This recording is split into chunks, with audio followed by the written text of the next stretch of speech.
नमस्कार साथियों, आज हम फिर से इसी कड़ी में आगे बढ़ते हुए BSc BEd second year maths अवकल समीकरण हमारी बुक चल रही है साथियों। और इसका चैप्टर नंबर फर्स्ट द्वितीय कोटि के रेखिक समीकरण और एग्जाम्पल नंबर 6 पे चर्चा करेंगे। हल कीजिए sine square X D square Y upon D x square बराबर 2y, जहाँ एक हल y बराबर कोट एक्स दिया गया है। तो देखिए साथियों, सर्वप्रथम हमें क्या करना होता है, द्वितीय कोटि का कोई भी क्वेश्चन क्यों न हो। तो यहाँ पर देखिए साथियों, हमें जो इक्वेशन दी गई है वो क्या है, sine square X D square Y upon D x square बराबर 2y।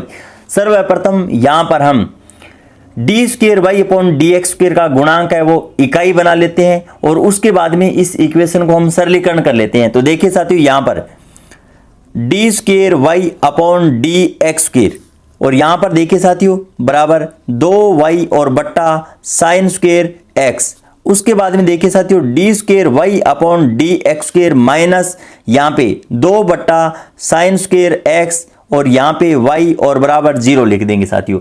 अब उसके बाद में देखिए साथियों, हम द्वितीय कोटि की रेखिक समीकरण का जो मानक फॉर्मूला होता है उसको लिखते हैं।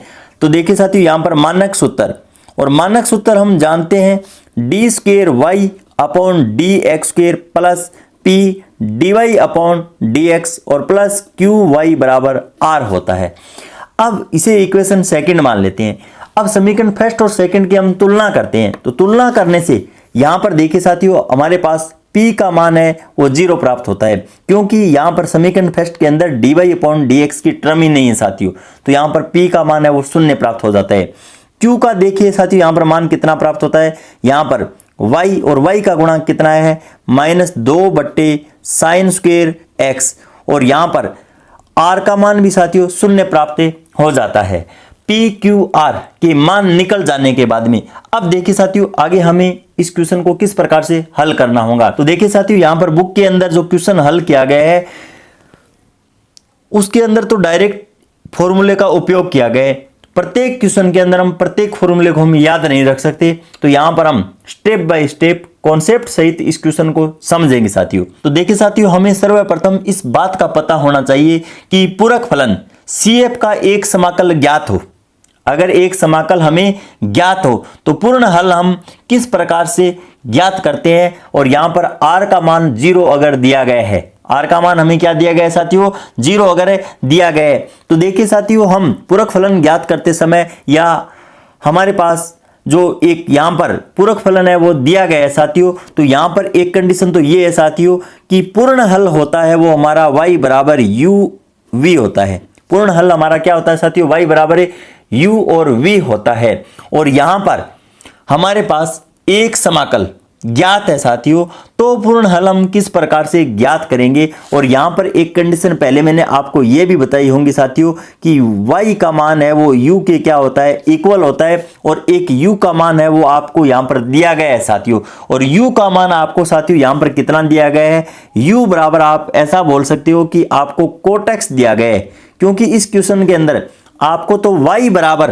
कोट एक्स दिया गया है, लेकिन साथियों एक कंडीशन ये होती है कि जब पूरक फलन CF का एक समाकल ज्ञात हो और पूर्ण हल CS और R का मान अगर 0 है, तो यहाँ पर y का मान u के इक्वल होता है साथियों। और यहाँ पर हमें y दे दिया है, इसका मतलब ये हुआ u भी हमें दे दिया गया है, तो u बराबर हमें यहाँ पे कोट एक्स से दे रखा है। तो हमारे पास देखिए साथियों, y का जो मान है वो यहाँ पे v इंटू कोट एक्स आ जाता है। क्या आ जाता है, y बराबर v इंटू कोट एक्स हमें प्राप्त हो जाता है। उसके बाद में हमें तो देखिए साथियों, यहाँ पर y तो पूर्ण हल सूत्र की सहायता से हमने मान ज्ञात कर लिया है, लेकिन हमें तो यहाँ पे D square Y upon D x square चाहिए। तो सर्वप्रथम यहाँ पर इसे इक्वेशन हम साथियों थर्ड मान लेते हैं। थर्ड इक्वेशन का हम y के सापेक्ष एक बार अवकलन कर देते हैं, ताकि हमारे पास d Y upon D x प्राप्त हो जाए। और d Y upon D x का पुनः हम अवकलन करेंगे तो हमारे पास d square Y upon D x square है वो प्राप्त हो जाएगा। तो देखिए साथियों, यहाँ पर हम किस प्रकार से मान ज्ञात करते हैं। सर्वप्रथम समीकरण 3 का हम x के साथ अवकलन कर देते हैं। तो यहाँ पर D Y upon D X, तो यहाँ पर फर्स्ट और सेकंड की सहायता से अवकलन कर लेते हैं साथियों। हम v को तो फर्स्ट मान लेते हैं और कोट एक्स को साथियों यहाँ पर सेकंड मान लेते हैं। तो फर्स्ट सेकंड का फॉर्मूला क्या होता है साथियों, फर्स्ट को मैंने यहाँ पे छोड़ दिया, मतलब v को मैंने छोड़ दिया, उसके बाद में कोट एक्स का अवकलन कर देंगे। क्या कर देंगे, कोट एक्स का अवकलन कर देंगे, और कोट एक्स का अवकलन होता है वो साथियों माइनस कोसेक स्क्वायर एक्स होता है। तो यहां पर माइनस का चिन्ह मैं पहले लगा देता हूं और यहां पे कोसेक स्क्वायर एक्स लिख देता हूं। उसके बाद में प्लस का चिन्ह साथियों, कोट एक्स को मैंने यहां पे छोड़ दिया, v का अवकलन x के साथ dv अपॉन dx हो जाएगा साथियों, और इसे इक्वेशन 4 मान लेते हैं। अब उसके बाद में साथियों हमें यहां पर क्या करना होगा, देखिए D square Y upon D x square ज्ञात करना है। तो समीकरण नंबर 4 का हम x के साथ पुनः अवकलन कर देते हैं साथियों, और अवकलन करने पे देखिए साथियों यहां पे D square Y upon D X square, और यहां पर जब हम अवकलन करेंगे तो यहां पर भी फर्स्ट और सेकंड वाला फॉर्मूला है वो अप्लाइड हो जाएगा साथियों। यहां पर इसको हम फर्स्ट मान लेते हैं और इसको क्या है साथियों सेकंड मान लेते हैं। तो यहां पर फर्स्ट को तो साथियों मैंने यहां पे छोड़ दिया है, फर्स्ट को तो क्या है छोड़ दिया है, और उसके बाद में देखिए साथियों हम कोस स्क्वायर एक्स का, तो यहां पर देखिए साथियों कोसेक स्क्वायर एक्स का हम अवकलन करेंगे तो सर्वप्रथम यहां पे स्क्वायर है साथियों, क्या है स्क्वायर, इसका अवकलन होगा तो यहां पर 2 कोसेक एक्स, और फिर साथियों यहां पर कोसेक एक्स का साथियों अवकलन होगा, और कोसेक एक्स का हम अवकलन जानते हैं साथियों यहां पे minus cosec x into cot x होता है साथियों। उसके बाद में यहां पर देखिए साथियों प्लस का चिन्ह, और यहां पर कोसेक स्क्वायर एक्स को हम छोड़ देते हैं, कोसेक स्क्वायर एक्स को मैंने छोड़ दिया साथियों, और यहां पर v का हम अवकलन कर देंगे तो यहां पे dv अपॉन dx हो जाएगा साथियों। उसके बाद में देखिए साथियों यहां पर हम ब्रैकेट लगा लेंगे क्योंकि यहां पर माइनस चिन्ह है वो पहले लिखा गया है। अब उसके बाद में यहां पर प्लस का चिन्ह साथियों, और यहां पर भी हम फर्स्ट और सेकंड की सहायता से इसका अवकलन कर लेते हैं साथियों। तो यहां पर इसको फर्स्ट मान लेते हैं और इसको क्या है सेकंड मान लेते हैं। कोट एक्स को मैंने छोड़ दिया साथियों, और इसका अवकलन कितना आ जाएगा d square we upon D x square आ जाएगा। अब उसके बाद में dv अपॉन dx को छोड़ देते हैं साथियों, और कोट एक्स का अवकलन हो जाएगा यहां पे माइनस कोसेक स्क्वायर एक्स हो जाएगा। अब यहां पर इसको आगे सरलीकरण कर लेते हैं, D square Y upon D x square बराबर, यहां पर इस माइनस चिन्ह का यहां पर मल्टीप्लाई करवा देते हैं साथियों। तो यहां पर माइनस और माइनस क्या हो जाएगा प्लस चिन्ह हो जाएगा, यहां पे v और यहां पे 2, और यहां पर देखिए साथियों कोसेक स्क्वायर एक्स और इनटू कोट एक्स, और उसके बाद में माइनस का प्लस के साथ मल्टीप्लाई यहां पे माइनस हो जाएगा साथियों, और कोसेक स्क्वायर एक्स और dv अपॉन dx।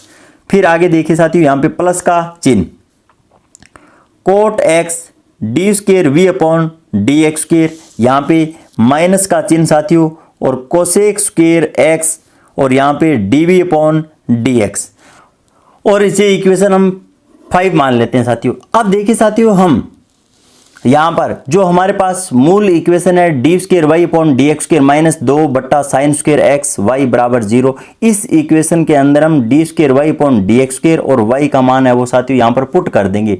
पुट करने के बाद में इसको आगे सरलीकरण कर लेंगे। तो सर्वप्रथम हम यहां पर D square Y upon D x square का मान रखेंगे। तो देखिए साथियों यहां पर हमारे पास कितना मान यहां पर बचेगा, तो यहां पर 2v और यहां पे कोसेक स्क्वायर एक्स और cot X minus cosec square.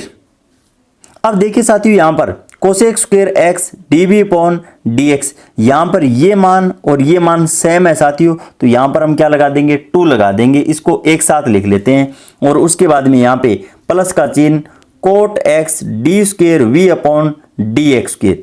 अब उसके बाद में यहां पर देखिए साथियों माइनस का चिन्ह, माइनस का चिन्ह यहां पे 2 और मेन बट्टे के अंदर साइन स्क्वायर एक्स और इनटू वाई का मान देखिए साथियों हमारे पास यहां पर क्या है v इंटू कोट एक्स, तो यहां पर हम रख देंगे v इंटू कोट एक्स लिख देंगे और बराबर 0 कर देंगे साथियों।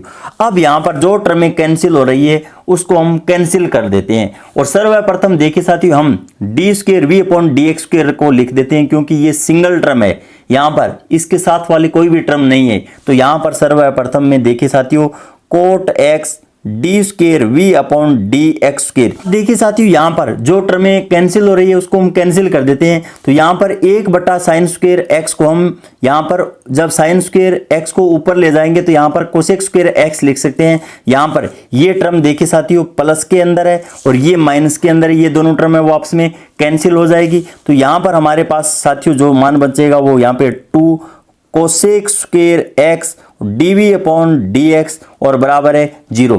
ये मान शेष रहता है साथियों। अब आगे इसको और भी सरलीकरण हम कर लेते हैं साथियों। यहाँ पर सरलीकरण करने पे सर्वप्रथम यहाँ पर कोट एक्स का क्या साथियों हम भाग लगा देंगे दोनों तरफ। तो हमारे पास यहाँ पे D square V upon D X square minus 2 और यहाँ पे कोसेक स्क्वेयर एक्स और मैन बट्टे के अंदर कोट एक्स लिख दिया जाएगा और डी अपॉन डी एक्स और बराबर है 0। इसको भी और सरलीकरण कर लेते हैं साथियों। यहाँ पे D square V upon D X square minus 2 और यहाँ पे कोसेक स्क्वेयर एक्स को हम साथियों 1/, यहाँ पे साइन स्क्वेयर एक्स कर देंगे और मैन बट्टे के अंदर, और कोट एक्स को हम कोस एक्स बट्टा साइन एक्स कर देते हैं और डी अपॉन डी एक्स और बराबर है 0। यहाँ पर एक साइन से एक साइन क्या हो जाता है साथियों, कैंसिल हो जाता है। तो हमारे पास यहाँ पे नीचे साथियों क्या इक्वेशन बन जाएगी, D square V upon D X square minus 2 और बट्टे यहाँ पर साइन एक्स और into cos X DV upon D X बराबर 0। देखिए साथियों ये इक्वेशन है वो हमारे पास यहाँ पर शेष रह जाती है। उसके बाद में हमें यहाँ पर आगे क्या करना होगा, देखिए साथियों के बाद में देखिए साथियों हम यहाँ पर माना कि डीवी अपॉन डी एक्स बराबर अल्फा, और यहाँ पर इसका जब हम अवकलन कर देते हैं एक्स के सापेक्ष तो D square V upon D X square बराबर डी अल्फा बटा डी एक्स। ये मान उस इक्वेशन के अंदर हम रख देते हैं जो हमारे पास प्राप्त हुई है। तो देखिए साथियों हमारे पास यहाँ पर कितना मान शेष रहता है, डी अल्फा बटा डी एक्स माइनस का चिन्ह 2 बटा साइन एक्स, यहाँ पे कोस एक्स और यहाँ पे अल्फा और बराबर 0 कर देंगे साथियों। अब हमारे पास जो ये रेखिक समीकरण है साथियों वो अल्फा के अंदर रेखिक है। क्या है, अल्फा के अंदर हमारे पास रेखिक समीकरण है और इस रेखिक समीकरण का हम हविष्ट हल जानते हैं साथियों, क्योंकि यहाँ से हम IF ज्ञात कर सकते हैं और IF ज्ञात करके यहाँ पर हमारे पास हविष्ट हल वो प्राप्त हो जाएगा साथियों। अब उसके बाद में यहाँ पर देखिए साथियों हमें क्या करना होगा, डी अल्फा और बट्टे डी एक्स बराबर साथियों यहाँ पर हम 2 बटा साइन एक्स कोस एक्स और यहाँ पर अल्फा। अब उसके बाद में एक्स की टर्म है वो एक साथ लिख देते हैं और अल्फा की टर्म है वो एक साथ लिख देते हैं। डी अल्फा बटा अल्फा बराबर यहाँ पर 2 बटा साइन एक्स कोस एक्स और यहाँ पर डी एक्स लिख देंगे साथियों। अब यहाँ पर दोनों तरफ हम समाकलन कर देंगे साथियों, दोनों तरफ क्या कर देंगे, समाकलन कर देंगे। तो यहाँ पर समाकलन करने के बाद में तो यहाँ पर हमें देखिए साथियों 2 बटा साइन एक्स और कोस एक्स का समाकलन आना चाहिए, लेकिन हम एक फॉर्मूला हम ये जानते हैं कि यहाँ पर साइन 2x बराबर साथियों 2 sine x into cos x होता है। तो यहाँ पर हम नीचे अगर 2 sine x into cos x बना दें तो हमारे पास समाकलन है वो आसान हो जाएगा। तो यहाँ पर हम साथियों ऊपर नीचे 2 से क्या है मल्टीप्लाई करवा देते हैं ताकि हमारा समाकलन है वो आसान हो जाए।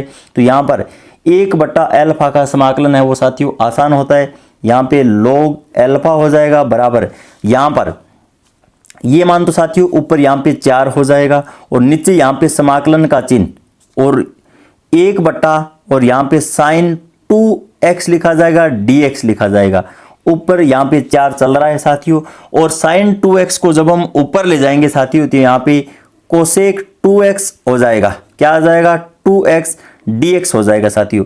अब उसके बाद में हम जानते हैं साथियों क्योंकि कोसेक 2x का समाकलन है वो साथियों log यहाँ पे 10x होता है, फिर हम यहाँ पे 2x का करेंगे तो यहाँ पे बट्टे के अंदर 2 लगा देंगे साथियों। तो हमारे पास इसका जो समाकलन है वो हमारे पास यहाँ पे log और 10x और बट्टा 2 निकल कर आ जाएगा साथियों। और हम एक समाकलन स्थिरांक है वो log c1 ले लेंगे, बराबर में हमारा log अल्फा चल रहा है और यहाँ पर 4 और 2 को कैंसिल कर देंगे, यहाँ पर 2 log 10x और यहाँ पे प्लस log c1 रहेगा। और यहाँ पर एक प्रॉपर्टी हम ये भी जानते हैं कि log x plus log y बराबर log xy होता है साथियों। तो यहाँ पर 2 और यहाँ पे log और 10x और इंटू C1 हो जाएगा साथियों। और उसके बाद में यहाँ पर जो log के आगे 2 है वो यहाँ पे स्क्वायर के अंदर चला जाएगा साथियों। तो हमारे पास इसका रिजल्ट है वो C1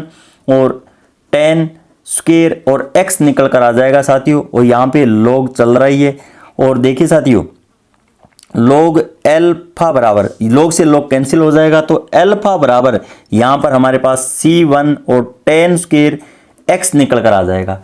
अब देखिए साथियों हम जानते हैं कि अल्फा है वो किसके बराबर माना था हमने, dv/dx। तो यहाँ पर देखिए साथियों हम dv/dx भी लिख सकते हैं। तो इस प्रकार हमारे पास dv का मान है वो कितना शेष रह जाता है यहाँ पे C1 tan स्क्वायर x और dx। अब हमें तो v का मान चाहिए साथियों, तो हम पुनः दोनों तरफ के समाकलन कर देंगे। तो यहाँ पर देखिए साथियों हमारे पास v बराबर, तो हम जानते हैं कि tan स्क्वायर थीटा के अंदर मैं एक जोड़ देता हूं तो sec स्क्वायर थीटा आता है।